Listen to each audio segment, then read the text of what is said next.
আসসালামু আলাইকুম। শিবকুড়ি রান্নাঘরের পক্ষ থেকে আপনাদের জানাই স্বাগতম।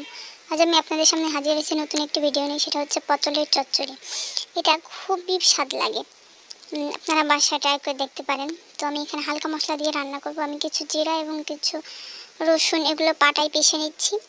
আমি যে মাছটা দিয়ে রান্না করব সেটা আমি ভালো করে ভেজে নিচ্ছি, কারণ এটি হচ্ছে সাগরের মাছ। একটু কড়া ভাজা না হলে দুর্গন্ধ আসতে পারে,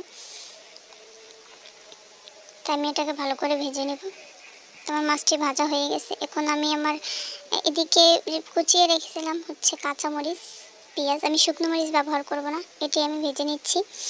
এটি যখন দেখব যে হালকা ভাজা হয়ে আসছে, বেশি পরিমাণ ভাজবো না, তারপরে আমি দিয়ে দিচ্ছি আমার কেটে রাখা পটল। এটির ভিতরে আমি লবণ হলুদ দিয়ে ভালো করে ভেজে নিচ্ছি এবং মশলাটাও দিয়ে দিয়েছি। ভালো করে ভেজে নিচ্ছি, এতে আমার অনেকটা সিদ্ধ হয়ে আসবে, বেশি পানি দেওয়ার প্রয়োজন হবে না। 5 থেকে 7 মিনিট ধরে কষিয়ে নিচ্ছি। দেখুন কালারটা কত সুন্দর আসছে কাঁচামরিচ দেওয়ার পরেও। কষিয়ে নেওয়ার পরে আমি আমার মাছগুলো দিয়ে দিয়েছি এবং হালকা কিছু একটু পানি দিয়ে আমি এটাকে ঢেকে দিচ্ছি। হয়ে গেল আমার পটলের চচ্চড়ি। আসলে শুকনো মরিচের সব কিছুতে ব্যবহার করতে হবে এমনটা নয়, কাঁচামরিচ দিয়ে অনেক সুস্বাদু রান্না হয় যদি সেটা ভালো করে রাঁধা যায়।